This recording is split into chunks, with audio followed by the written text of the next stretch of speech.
बीड जिल्ह्यातून एक मोठी बातमी आहे। बीड जिल्ह्यामध्ये जातीय संघर्ष शिगेला पोहोचलाय। वंजारी समाजबहुल 2 गावांनी एक अजब ठराव केलाय। मराठा समाजातील व्यक्तीकडून कोणतीही वस्तू खरेदी न करण्याचा निर्णय घेतला गेलाय। लोकसभा निवडणुकीत बीड जिल्ह्यातला जातीय संघर्ष शिगेला पोहोचला होता, त्याचे परिणाम दिसू लागले। 17 मे या दिवशी सकाळी 10 वाजता मुंडेवाडीमध्ये गावातील मंदिराच्या पारावर झालेल्या बैठकीत हा निर्णय झाला। एबीपी माझाच्या या बातमीनंतर प्रशासन खडबडून जागं झालं असून या बातमीनंतर बीडचे पोलीस अधीक्षक नंदकुमार ठाकूर हे मुंडेवाडीमध्ये पोहोचलेले आहेत।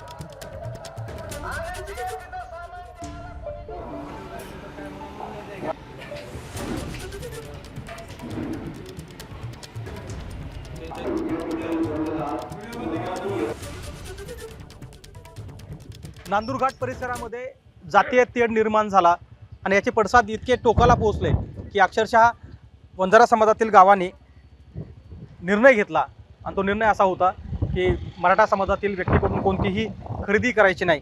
पण तो निर्णय काय होता, तो निर्णय कसा झाला, या संदर्भात बोलण्यासाठी मुंडेवाडीचे युवक माझ्यासोबत आहेत ज्यांनी हा निर्णय घेतला होता। मला सांग, त्या दिवशी काय निर्णय झाला होता? एक प्रकरण झालं होतं नांदूरघाट या ठिकाणी, असंच जातीयवादी पोस्ट वगैरे त्यामधून त्या संदर्भातून बाकीचे व्हिडिओ बाकीच्या गावांचे ते कसे झाले होते त्या संदर्भात संतापजनक असं निर्णय घेण्यात आला गावाच्या लोकांना। काय काय ठरलं होतं?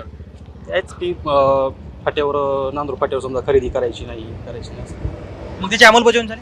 अंमलबजावणी म्हणजे असं काय 100% नाही, पण एक संतापजनक आला होता, ते व्हिडिओ तुम समोर आला, सगळ्यांनी पाहिला आपण, पण अंमलबजावणी एवढी काही 100% झालेली नाही। यांच्यासोबत काही परिसरातील नांदूरघाट जी बाजारपेठ आहे तिथले काही व्यापारी, तिथले सरपंच माझ्यासोबत आहेत। मला सांगा, ही घटना पुढे आल्यानंतर बाकीच्यांनी काय प्रयत्न केला?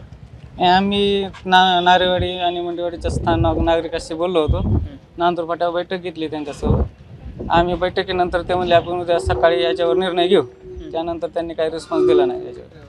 बाबा, काय व्हावं वाटतं तुम्हाला? काहीच होऊ नाही, मस्त मजेत राहा। काय रोज तुम्ही या, आम्ही या, राम राम श्याम श्याम, प्या पाणी पाजा पाणी, सगळी जगमगाल करतात। काय समज आहे? काही समज नाही। अहो, ती राजधानी येईन बघते ते आपली ती ह्याच्यात तुम्ही आम्ही तुझं माझं करून का उपयोग आहे? काहीच गरज नाही। समान जसा राहतो तसं राहावा, आपलं काय म्हणणं नाही। ही भावना आहे नांदूरघाट परिसरातील लोकांची। आपण बघतो की जसं लोकांना वाटतं की इथं सामाजिक जे ऐक्य आहे ते टिकलं पाहिजे आणि त्यामुळं काही अंशी जरी या गोष्टीचा परिणाम जाणवत असला तरी बहुतांश लोकांचं मत आहे की असं प्रकार यापुढे इथे घडता कामा नाही। गोविंद शेळके, एबीपी माझा, नांदूरघाट, बीड।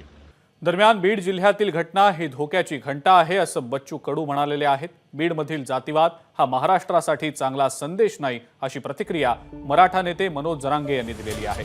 तर जातीपातीचं राजकारण करू नये, एकोपा राखावा असं आवाहन बीडमधील महाविकास आघाडीचे उमेदवार बजरंग सोनवणे यांनी केलंय। तर ह्या मोठा धोक्याची घंटा आहे। लोकशाहीमध्ये मतदानाच्या माध्यमातून लोकभावना, राष्ट्रभावना निर्माण झाल्या पाहिजे होत्या, पण त्या 75 वर्षामध्ये आम्ही सर्व राजकीय पक्षांनी, आम्ही सगळे नालायक लोकांनी जातीय भावना पेरल्या। म्हणजे जसं आता त्यांनी ठराव घेतला का बंजाऱ्यांनी मराठा समाजातल्या दुकानावर जाऊ नये, डॉक्टरकडे जाऊ नये, किंवा उद्या मराठ्यांनी असा ठराव घेतला का बंजाराचं हे करू नये। आखरी निवडणुकीमध्ये हेच झालं ना। आमच्या बीड जिल्ह्यात असं कधी झालं नाही, आमच्या महाराष्ट्रात कधी झालं नाही। विचार शेवटी नावेलाच त्याला, आमचे विचार ते नाहीत। आम्ही कधीच म्हणणार नाहीत ओबीसीच्या दुकानावर जाऊ नका,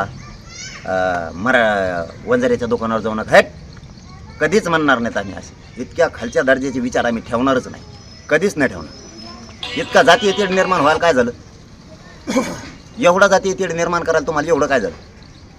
म्हणजे 13 तारखेपर्यंत मराठी चांगली होती, 13 तारीख संपली की मराठी वाईट झाली। मराठ्याने तुमचं काम नाही केलं। हा निर्णय असा या गावांनी घेणं, या टोकाची भूमिका घेणं, मी पहिल्यांदा आपल्या वाहिनीच्या माध्यमातून सर्व समाजातील समाज घटकांना विनम्र असं आव्हान करणार आहे की असं जातीपातीचं राजकारण कुणीही करू नये किंवा कुठल्याही अशा पद्धतीचे काम करू नये आणि आपली संस्कृती जी चांगली आहे या संस्कृतीला जपण्याचं काम सर्वांनी करणं आहे। त्याच्यात सर्व समाजाचे आले, बहुजन समाज म्हणजे सर्व समाज याच्यात आला, असे सर्वांनी एकोप्याने राहिलं पाहिजे। एबीपी माझा, उघडा डोळे बघा नीट।